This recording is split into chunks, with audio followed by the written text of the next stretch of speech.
You ever have a moment that just sticks to your skin? Not because it was loud, not because anyone screamed or slammed a door, but because it was quiet. So quiet, it felt like the universe leaned in to watch. That's what this was.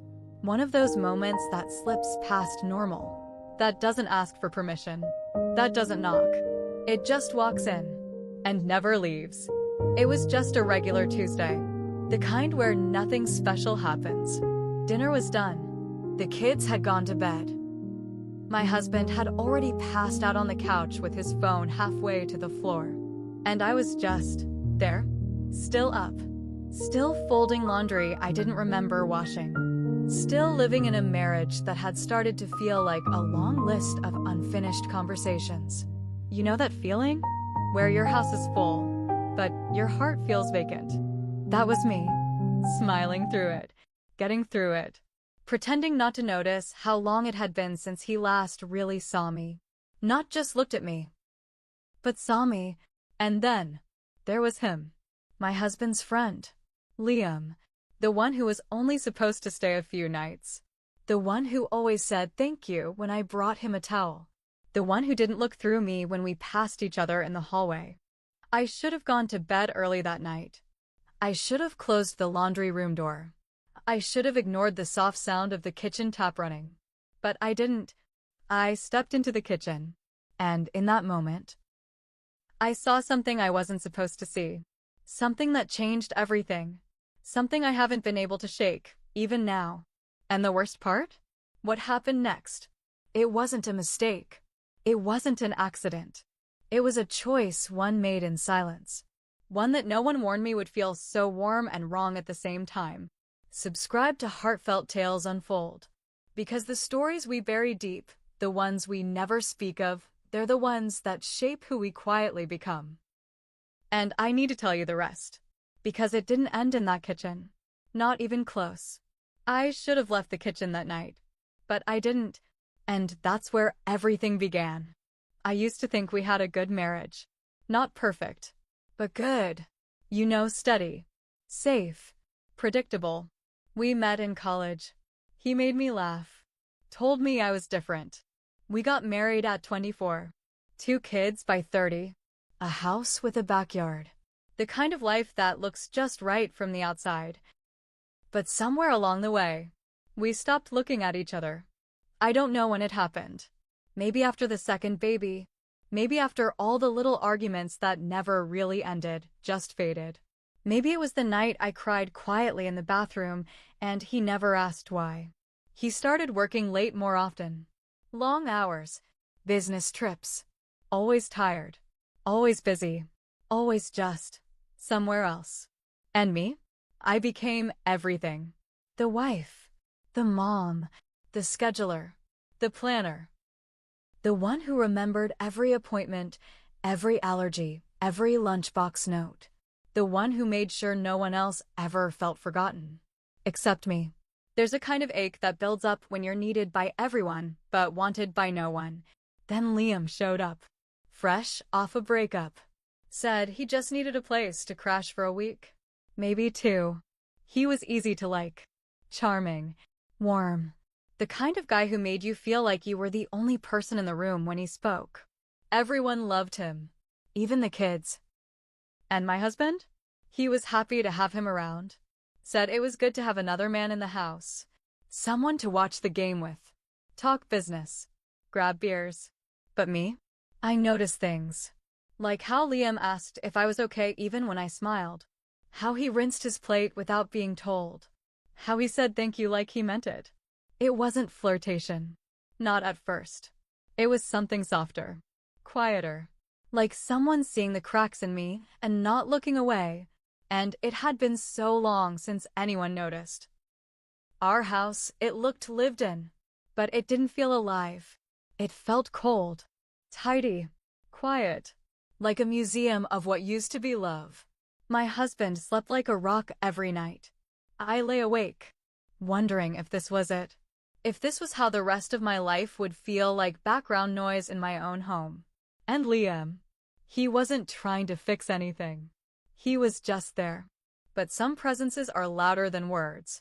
And some silences, they hold more than secrets. That night in the kitchen. It wasn't love I saw in his eyes. Not pity either. It was something else. Something I hadn't felt in years. It was late. The kind of late where everything feels softer, dimmer, like the world has turned its back and only the quiet parts of you remain. The house had settled. Kids tucked in. My husband asleep on the couch, face turned to the side, breathing heavy, remote still clutched in his hand. The TV screen had gone black, asking, "Are you still watching?" I wasn't. Not really. I was just there. I gathered the last pile of laundry. Folded shirts that didn't fit the same anymore. Socks that never stayed paired. And towels I didn't remember washing. My hands were moving, but my mind was somewhere else. Wandering. Empty. I needed water.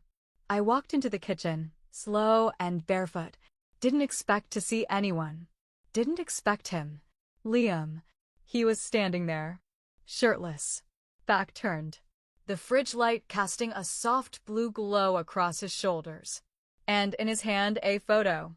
One of us. My family, taken a few years ago at the beach. All smiles. All pretend. He didn't hear me at first. He was staring at that photo like it was telling him something. Something he couldn't quite hear, but didn't want to miss. When he finally looked up, I froze. There was no panic in his eyes. No embarrassment. Just something still. Something raw. He set the photo back down, gently. Like it might break if he moved too fast. "I couldn't sleep," he said. His voice was low. Almost a whisper. Said the house felt heavy. But it wasn't the words that caught me. It was the way he said them. Like he wasn't talking about the air. Or the walls. He was talking about something else. Something sitting in his chest. Or maybe mine. I nodded, pretending to understand. Pretending that my throat hadn't gone dry. That my heart hadn't started doing something strange and familiar. I reached for the glass. My fingers brushed his by accident. Or maybe not. He didn't pull away. Neither did I.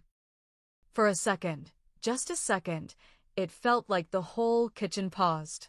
Held its breath. And he looked at me. Not like a friend. Not like someone passing time.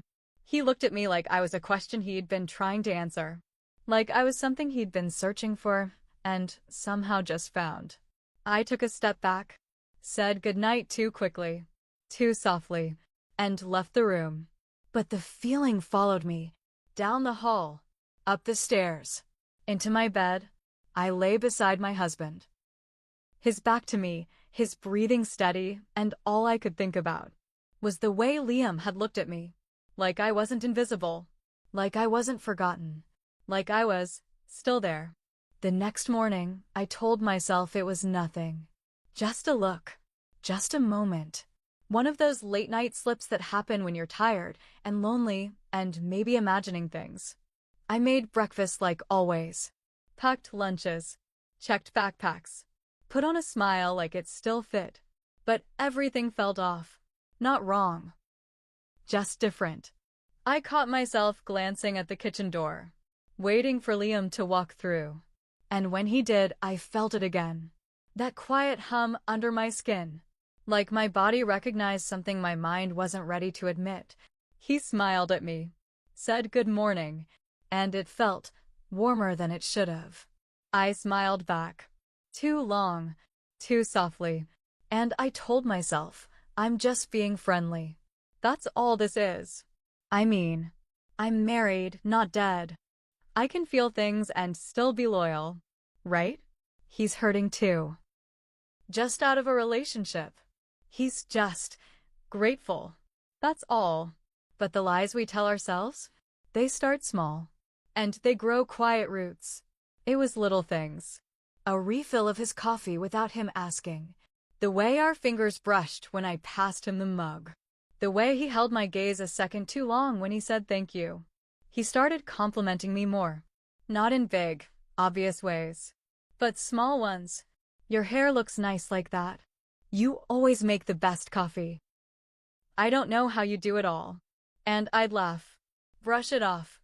But inside, I was listening, soaking in it if I'm being honest. Because I hadn't heard words like that in a long time. I started noticing him more. The way his voice dropped when he was serious. The way his eyes crinkled when he laughed. The way he listened, really listened when I spoke. We talked more. Late at night, when everyone was asleep.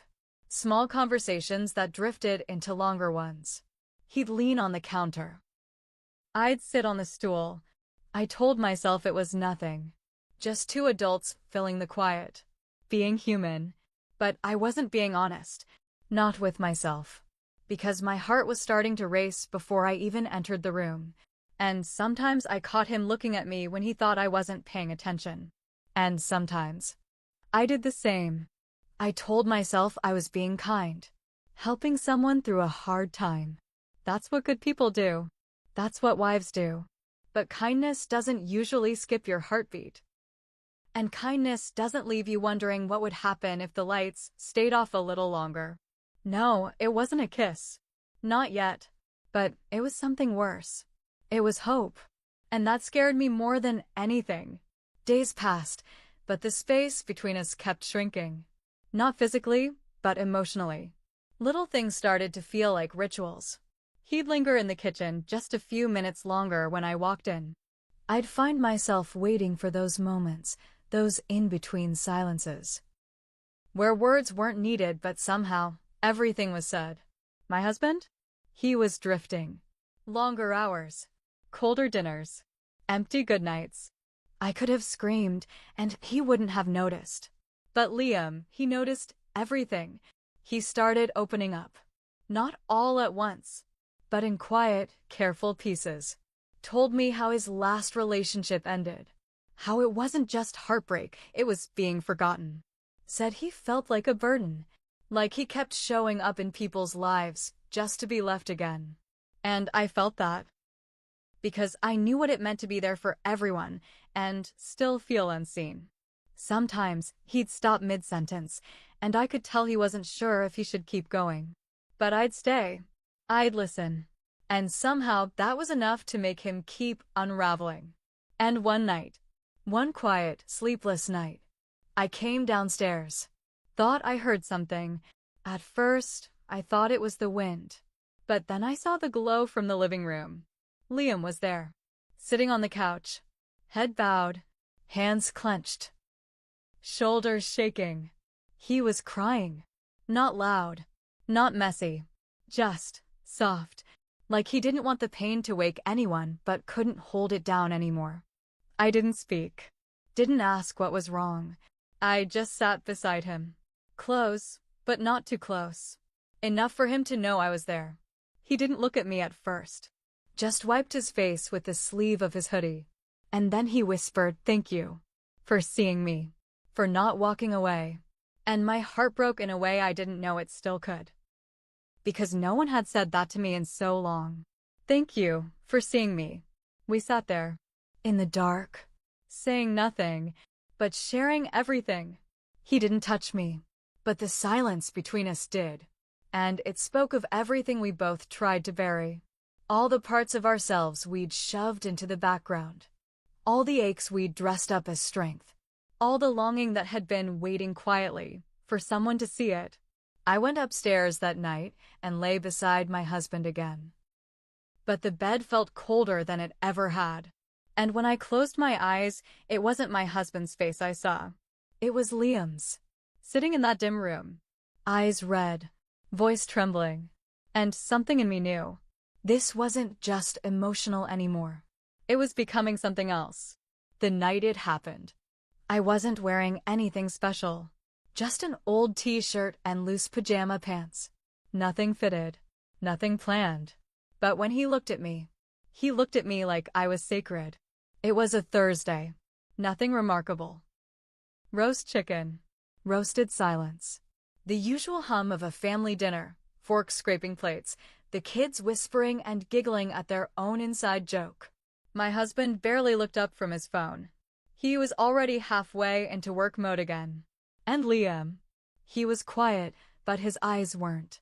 They flicked to me every so often. Just brief enough not to be noticed, but long enough to be felt. After dinner, my husband stood up. Said he had to take a call. Just 10 minutes, he said, already halfway to the front door. He didn't kiss my cheek. Didn't thank me for the meal. He rarely did anymore. The door closed behind him. And then, it was quiet. Too quiet. The kids were upstairs. Laughter echoing faintly from their room. And Liam. He didn't get up right away. He sat there, looking at his plate, then at his hands, then at me. I felt it before it happened. That shift in the air. Like the room knew something before we did. He stood, slow, deliberate, took a step toward me. I didn't move. I should have, but I didn't. He paused in front of me, close enough to hear my breath, close enough that I could feel the warmth of his skin, close enough that everything inside me started screaming and whispering at the same time. He raised his hand not to touch me, just to brush a loose strand of hair from my face. But that one touch, that small, trembling gesture, it felt like a storm breaking open. I looked up at him, and he looked down at me. There was a beat, a pause that stretched too far, too long. His hand hovered near my cheek. Mine gripped the edge of the chair. We didn't speak. There were no words left to hide behind. Then, he leaned in. Not all the way. Not enough for a kiss. But enough to wonder. Enough to ache. And in that breathless second, one of us pulled back. I don't know if it was him. Or me. Maybe it was both. Maybe it was neither. But the spell broke. And I stepped away. My chest was tight.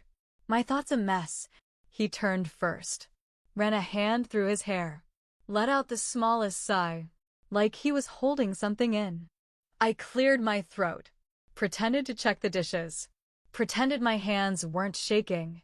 It wasn't a kiss, but it felt like one. And worse than crossing the line was knowing that I wanted to. I stood at the sink after he left the room, staring at nothing. Water running over a plate I'd already rinsed twice. And that's when it hit me that nothing was the same anymore. But it's what happened after that left me shaken. After that night, everything shifted. Not loudly, not in some dramatic, obvious way, but in the small, quiet ways that hurt the most. Liam stopped lingering, stopped looking at me the way he used to. He'd walk past me in the hallway without a word, eyes low, hands in his pockets. Like the space between us had grown sharp. Like if we touched again, we'd both bleed. And I felt it. Every time he walked away, I felt it like a bruise that wouldn't stop aching. We started avoiding the same rooms. I'd go upstairs when he came down. He'd wait to eat until after I'd left the kitchen. The laughter was gone. The late-night talks. The small, accidental moments that used to feel like oxygen. Gone. And my husband, he noticed something. He didn't say it. Didn't ask. But I could feel his eyes stay on me a little longer some nights. Like he was trying to figure out what had changed. Or maybe wondering if he even wanted to know. I couldn't look him in the face. Couldn't sleep. Couldn't focus. I'd lie in bed beside him, listening to the steady rise and fall of his breath, and feel like I was drowning in my own silence. I avoided mirrors. Didn't want to see the woman staring back. She didn't look like me. She looked tired. Empty. Like someone who had wandered too close to something dangerous and didn't know how to walk away. The house felt colder. Not physically, but in spirit. Like something sacred had cracked beneath the surface. And no one dared mention it. And Liam? He started packing his things. Said he found a friend's place to crash. Said it was time. I nodded.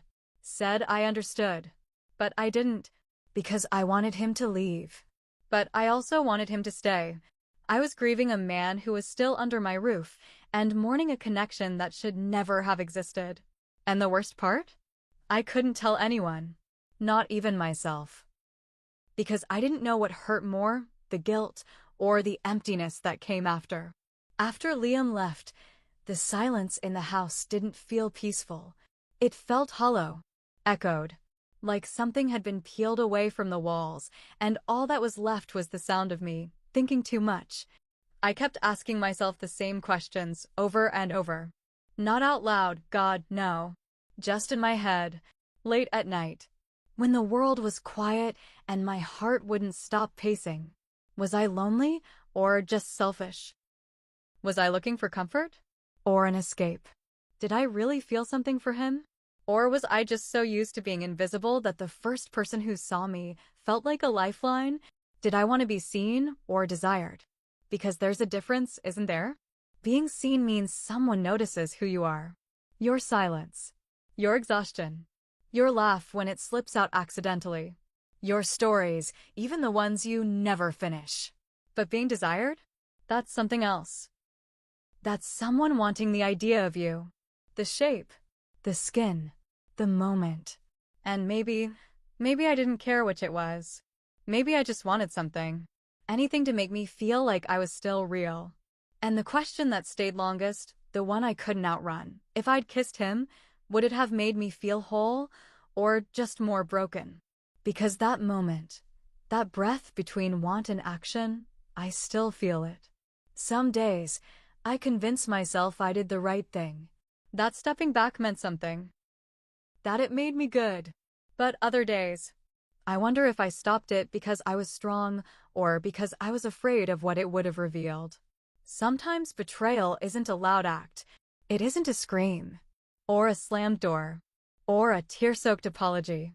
Sometimes, it's just a whisper, a choice you almost made, a heartbeat you didn't silence in time, and it stays with you, long after the moment ends, long after the man is gone, long after you've told yourself you're fine. It stays, because it wasn't about him. It was about everything I'd stopped asking for. Everything I'd convinced myself I didn't need. Everything I buried, just to keep the peace. And now? Now I live with the echo. Not of what happened, but of what almost did. Have you ever found yourself in a moment you didn't plan for? One you didn't chase, but somehow still needed? Not because it was right. Not because it made sense. But because it touched a part of you you'd forgotten was even there. Because that's what this was. Not a fantasy. Not a game. Just a glimpse of something I hadn't felt in so long, being seen. And it scared me. Not just the moment itself, but how ready I was for it. If you've ever stood at the edge of a line you never thought you'd cross, tell me, what held you back? Was it guilt? Fear? Or something deeper? Something about yourself that you weren't ready to face? Leave a comment. You don't have to explain everything. Just say what you wish someone had told you in your moment. And if this story stirred something, even something small, subscribe to Heartfelt Tales Unfold. Because some stories aren't for headlines. They're for the parts of us we never let out loud. They're the confessions we whisper, even when no one's listening. Liam left 2 weeks later. No big goodbye. No questions. Just a short note on the counter and a quiet door that closed behind him. We never spoke of it again. Not once. But sometimes, when I hear a certain song, or walk into that same kitchen late at night, I remember the silence of that evening. And I wonder, what would have happened if I hadn't stopped him? I don't have the answer. Maybe that's the point. Because sometimes, the line between loyalty and loneliness is thinner than we admit. And sometimes, the real betrayal is how long we let ourselves go unseen.